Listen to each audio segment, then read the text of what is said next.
Hi friends, welcome to my channel. So మనం ఇప్పటిదాకా different videos చేసాం కదా. సో రకరకాల కాన్సెప్ట్ తోటి మైక్రోసాఫ్ట్ ఫ్యాబ్రిక్లో చాలా కాన్సెప్ట్లు అనేది కవర్ చేసాం.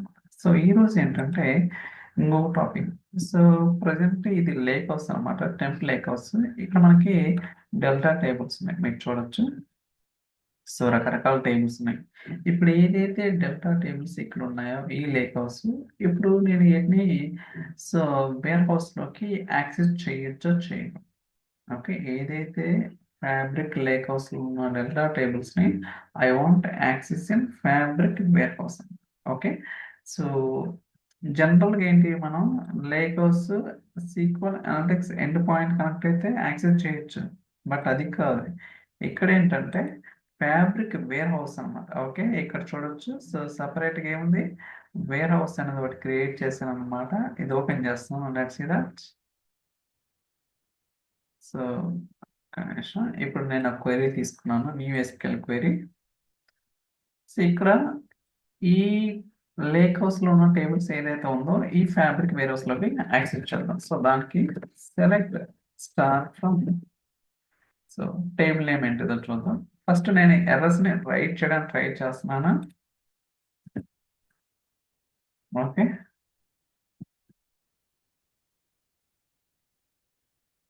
ఏమొస్తుంది, ఇన్వాలిడ్ ఆబ్జెక్ట్ నేమ్ వస్తుంది. Okay, very good, no problem. So నేను ఓన్లీ టేబుల్ మాత్రమే తీసుకున్నాను. ఇప్పుడు ఏం చేస్తానంటే ఏదైతే స్కీమా ఉందో ఇక్కడ స్కీమా ఏంటిది, డిబిఓ. సో దాన్ని కూడా ఇంక్లూడ్ చేస్తాను. ఓకే, సో డిబిఓ డాట్, ఇప్పుడు ఎగ్జిక్యూట్ చేద్దాం.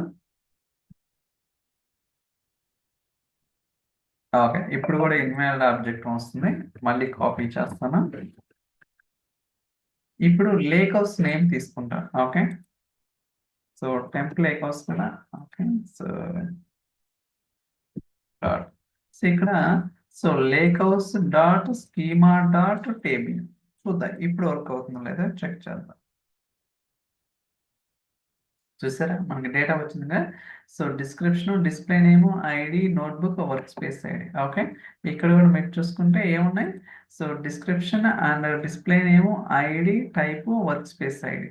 అంటే మనకి ఫ్యాబ్రిక్ లేక్ హౌస్లో ఏదైతే డేటా ఉందో సో దాన్ని వేరే హౌస్లో యాక్సెస్ చేయాలంటే మీరు ఖచ్చితంగా so lake house name dot schema name dot table name ఈ మూడు స్పెసిఫై చేయాలా. మీరు డైరెక్ట్గా టేబుల్ నేమ్ కానీ లేకపోతే schema name dot table name కానీ స్పెసిఫై చేస్తే మీకు ఇన్వాలిడ్ ఆబ్జెక్ట్ అని వస్తుంది.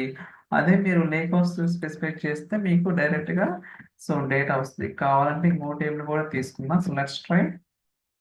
సో కేక్విల్ డేటా డెమో, సో ఇది తీసుకుందాం, copy, so paste, let's try to run this one. Okay, మీరు చూడండి, సో మనకి డేటా వచ్చింది కదా. సేమ్ డేటా ఇక్కడ కూడా ఉంటుంది అనమాట. సో 36 రోస్ ఉన్నాయి కదా, సేమ్ ఇక్కడ కూడా.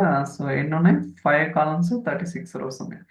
ఇలా మీరేంటంటే సో ఫ్యాబ్రిక్ లేక్ హౌస్లో ఏదైతే డేటా ఉందో ఆ డేటాని వేర్ హౌస్లోకి యాక్సెస్ అనేది చేయడం జరిగింది.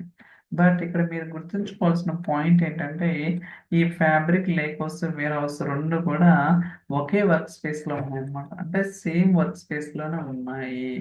ఒకవేళ ఇన్ కేస్ డిఫరెంట్ వర్క్ స్పేస్లో ఉంటే ఏంటి అనేది మీరు ట్రై చేయండి. సో కామెంట్ సెక్షన్లో కామెంట్ చేయండి అసలు పాసిబుల్ అవుతుందా లేదా. బట్ సేమ్ వర్క్ స్పేస్ ఉంటే యాక్సెస్ చేయగలుగుతున్నాం. ఓకే, సో ఐ థింక్ ఈ వీడియో మీకు నచ్చిందని అనుకుంటున్నాను. నెక్స్ట్ వీడియోలో ఇంకో కాన్సెప్ట్ తోటి నేను come back. Okay, so thank you so much for watching. Will catch the next video. Bye bye.